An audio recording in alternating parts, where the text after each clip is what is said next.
Hello everyone, welcome back to my channel the work room. आज के इस video में हम लोग बात करेंगे इंडस वैली सिविलाइजेशन के बारे में। इस वीडियो में हम लोग बात करेंगे इंडस वैली सिविलाइजेशन के मेन फीचर्स के बारे में। इस वीडियो में हम लोग 6 मेन फीचर्स के बारे में बात करेंगे। ये हमारा लेक्चर सीरीज पार्ट 1 होगा। नेक्स्ट अदर वीडियो पार्ट्स में हम लोग बात करेंगे अदर मेन फीचर्स के बारे में। एंड इस वीडियो में हम लोग बात करेंगे इंडस वैली सिविलाइजेशन के town planning, house planning, drainage system, great bath, assembly hall and other चीज़ों के बारे में। So let's get into the video. Indus valley civilisation में हम लोग सबसे पहले बात करेंगे इसके मेन फीचर्स के बारे में। तो Harappan culture Punjab, Sindh, Balochistan, Gujarat, Rajasthan and western UP के कुछ पार्ट्स को कवर करता था। हड़प्पन सिविलाइजेशन नॉर्थ में जम्मू से लेकर के एंड साउथ के नर्मदा स्ट्रीटी तक फैला हुआ था एंड वेस्ट में ये बलूचिस्तान के मकरन कोस्ट से नॉर्थ ईस्ट में मेरठ को कवर करता था। इस मैप में हम लोग देख सकते हैं जितना भी डार्क कलर्ड एरिया है ये सारा हड़प्पन सिविलाइजेशन है। ये पूरा एरिया एक ट्रायंगल फॉर्म करता है एंड ये लगभग 1,299,600 स्क्वायर किलोमीटर तक फैला हुआ था। कार्बन 14 डेटिंग मेथड से ये पता चलता है कि जो मैच्योर हड़प्पन सिविलाइजेशन था वो लगभग 2800 या 2900 बीसी से लेकर के 1800 बीसी तक रहा था। एंड मैच्योर हड़प्पा के टाइम पे जो अर्बन सिटीज़ थी वो काफ़ी ज़्यादा डेवलप हो रही थी एंड ये ज़्यादा से ज़्यादा फ्लरिश हो रही थी। मॉडर्न रिसर्च में इस बात के एविडेंसेस मिले हुए हैं कि जो हड़प्पन सिविलाइजेशन थी इनका कांटेक्ट मेसोपोटामियन सिविलाइजेशन से भी था। अब फर्स्ट नंबर पे बात करेंगे इंडस वैली सिविलाइजेशन के टाउन प्लानिंग के बारे में। तो जो हड़प्पन सिविलाइजेशन की टाउन प्लानिंग थी वो काफ़ी ज़्यादा रिमार्केबल टाउन प्लानिंग थी। ये काफ़ी ज़्यादा डेवलप्ड टाउन प्लानिंग थी। यहाँ पर जो मेन स्ट्रीट्स एंड रोड होती थी वो एक लाइन में सेट होती थी एंड कभी कभी ये जो रोड्स होती थी वो काफ़ी लंबी हुआ करती थी एंड यहाँ पे जो रोड्स की चौड़ाई होती थी वो 4 से लेकर के 10 मीटर तक चौड़ी होती थी। जितनी भी रोड्स थी वो ज़्यादातर मिट्टी के ईंट से बनाई जाती थी एंड ये जितनी भी ब्रिक्स थी उन्हें आग में पकाया जाता था एंड आग में पकाने की वजह से इनके निशान आज भी देखने को मिलते हैं। हड़प्पन सिविलाइजेशन में स्ट्रीट के दोनों साइड्स पे डिफरेंट साइजेस के घर बने हुए थे पर इनका रास्ता बाहर की ओर जाकर के नहीं मिलता था, बल्कि यहाँ पर एक मेन स्ट्रीट हुआ करती थी जो कि सभी घरों के राइट एंगल में प्रेजेंट हुआ करती थी। ये सिटी को स्क्वायर्स एंड रेक्टेंगल ब्लॉक्स में डिवाइड कर देती थी जिसकी वजह से जो सिटी थी वो length wise and cross wise lens में बढ़ जाती थी। यहाँ के कुछ घरों में लैम्प पोस्ट एंड एक कुआं भी प्रेजेंट होता था एंड यहाँ पे जो ड्रेनेज सिस्टम पाया जाता था वो काफ़ी बड़ा और कॉम्प्लिकेटेड होता था जिसकी वजह से जो घरों का वेस्ट मटेरियल होता था वो सब नालियों के थ्रू एक रिवर में जा कर के एम्प्टी हो जाता था। अब सेकंड नंबर पे बात करते हैं इंडस वैली सिविलाइजेशन के ड्रेनेज सिस्टम के बारे में। जो इंडस वैली सिविलाइजेशन का ड्रेनेज सिस्टम था वो काफ़ी ज़्यादा एडवांस था एंड ये काफ़ी ज़्यादा डेवलप्ड ड्रेनेज सिस्टम था एंड यहाँ पे जो नालियाँ होती थी वो छोटे छोटे पत्थरों से कवर हुआ करती थी। इंडस वैली सिविलाइजेशन में बहुत सारी छोटी नालियाँ प्रेजेंट होती थी। इनकी वजह से यहाँ पे साफ़ सफाई काफ़ी ज़्यादा बढ़ जाती थी एंड यहाँ पे जो नालियाँ प्रेजेंट होती थी उनमें घरों का जो गंदा पानी होता था वो जा कर के निकलता था एंड ये जो नालियों का पानी होता है वो स्ट्रीट की बड़ी नालियों में जा कर के मिल जाता था।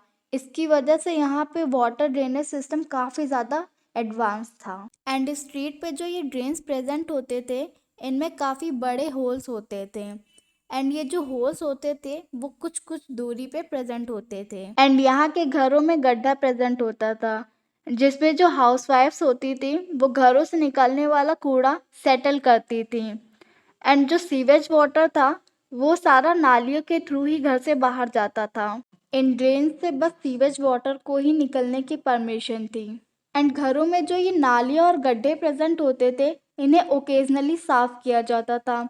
इनको साफ करने के लिए अलग से वर्कर होते थे एंड यहाँ पे हर घर में एक सिंक प्रेजेंट होता था। एंड सिंक का जो पानी हुआ करता था वो घर की नालियों से हो करके, घर की अंडरग्राउंड नालियों से हो करके स्ट्रीट की मेन नालियों में जा कर के मिलता था। एंड इससे पता चलता है कि जो आईवीसी का ड्रेनेज सिस्टम था वो काफ़ी ज़्यादा एडवांस था, ये काफ़ी ज़्यादा डेवलप था। एंड यहाँ पे इसको देख कर के पता चलता है कि जो यहाँ के लोग थे वो हेल्थ और साफ सफाई को लेकर के कितने ज़्यादा कॉन्शियस थे। अब थर्ड नंबर पे बात करते हैं हड़प्पन सिविलाइजेशन के घरों के बारे में। हड़प्पन सिविलाइजेशन में जो घर होते थे वो स्ट्रीट के दोनों साइड्स पे प्रेजेंट होते थे। एंड ये जो घर होते थे इनका साइजेस जो होता था वो काफ़ी डिफरेंट हुआ करता था। एंड यहाँ पे जो ये घर होते थे वो काफ़ी लार्ज होते थे। एंड इन घरों में 1 से 2 कमरे होते थे। यहाँ के घरों में वेल एंड बाथरूम प्रेजेंट होता था। एंड यहाँ पर जो नालियाँ प्रेजेंट होती थी वो सारी स्लैब से कवर्ड होती थी। एंड ये जो ड्रेन्स होते थे वो जा करके स्ट्रीट के मेन ड्रेन से कनेक्ट होते थे।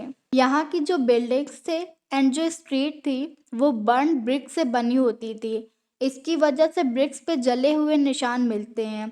एंड ये जो ब्रिक्स होती थी इनकी वजह से घर बनने से ये काफ़ी टाइम तक प्रिजर्व करके रखी जा सकती हैं। यहाँ पर ब्रिक्स बनाने के लिए मिट्टी का यूज़ किया जाता था। एंड यहाँ पर ब्रिक्स 2 तरीके से बनाए जाते थे। एक तो आग में जला करके एंड दूसरा बनाया जाता था धूप में सुखा करके। और धूप में सुखाई हुई ईंट का यूज़ बिल्डिंग्स के बेस को बनाने के लिए किया जाता था। एंड जो बिल्डिंग्स की छतें होती थी वो फ्लैट होती थी, वो समतल होती थी। और यहाँ की जो बिल्डिंग्स की छतें होती थी उनको ज़्यादातर लकड़ी से बनाया जाता था।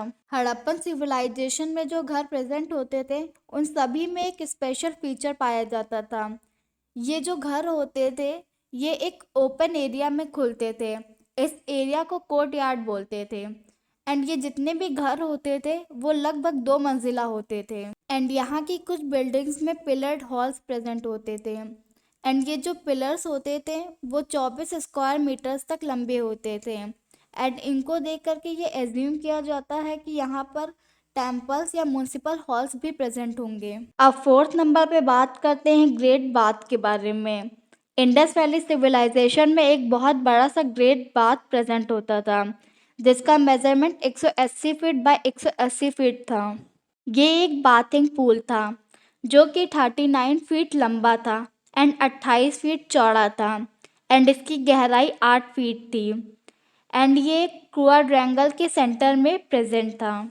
एंड सेंटर में प्रेजेंट होने की वजह से ये pool veranda, rooms and galleries से घिरा हुआ था। पूल में जाने के लिए यहाँ पर सीढ़ियाँ प्रेजेंट होती थी। पूल को पानी से भरने और खाली करने के लिए यहाँ पर टनल्स प्रेजेंट होते थे। ये टनल्स 6 फीट लंबे और 6 इंच हाई होते थे। पूल की वॉल बर्न ब्रिक्स से बनी होती थी जिसकी वजह से पूल में वाटर टाइट हो जाता था, पानी का ठहराव हो जाता था। एंड पूल को लार्ज वेल से भरा जाता था एंड ये वेल वहीं पर प्रेजेंट होती थी। पूल को साफ करने के लिए यहाँ पर पहले से जितना भी यूज्ड वाटर प्रेजेंट होता था इस सभी पानी को एक बड़े से ड्रेन से बाहर निकाल दिया जाता था। ग्रेट बाथ बिल्डिंग में 6 एंट्रेंस प्रेजेंट होते थे। एंड ये ग्रेट बाथ रिफ्लेक्ट करता है उस टाइम की इंजीनियरिंग को। एंड ये बताता है कि उस टाइम के इंजीनियर्स कितने जीनियस हुआ करते थे। अब फिफ्थ नंबर पे बात करेंगे असेंबली हॉल के बारे में। ये असेंबली हॉल मोहनजोदाड़ो का एक इम्पॉर्टेंट फीचर है। इस हॉल में 5 रॉज में पिलर्स प्रेजेंट होते हैं। एंड सभी रॉज में 4-4 पिलर्स प्रेजेंट होते थे। एंड इन पिलर्स की लंबाई लगभग 24 स्क्वायर मीटर्स होती है। इन पिलर्स को बनाने के लिए किल्न बेक्ड ब्रिक्स का यूज़ किया गया था। और ऐसा माना जाता है या तो ये कोई असेंबली हॉल होगा या तो किसी रूलर का कोर्ट होगा। एंड ऐसा भी अज्यूम किया गया है कि ये हॉल म्यूनिसिपल ऑफिस की तरह यूज़ किया जाता होगा। एंड ये म्यूनिसिपल ऑफिस टाउन की प्लानिंग एंड सैनिटेशन के लिए रिस्पॉन्सिबल होंगे। सिक्स्थ नंबर पे बात करेंगे ग्रेट ग्रेनरी के बारे में। आईवीसी में बहुत सारी लार्ज बिल्डिंग्स प्रेजेंट थी एंड ग्रेट ग्रेनरी उन्हीं बिल्डिंग्स में से एक थी। ये 45 मीटर लंबी और 15 मीटर चौड़ी थी।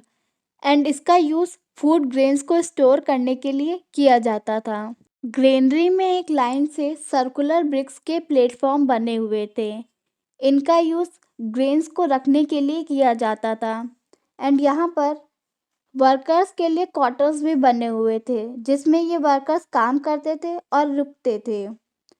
एंड यहाँ पे ग्रेनरी में स्मॉल हॉल्स भी बने हुए थे। एंड यहाँ पे कॉरिडोर्स भी प्रेजेंट होते थे। सो इस वीडियो में बस इतना ही।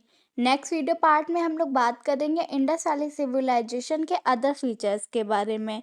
आई होप आपको मेरा आज का ये वीडियो पसंद आया होगा। So please like and do subscribe to my channel. Thanks for watching.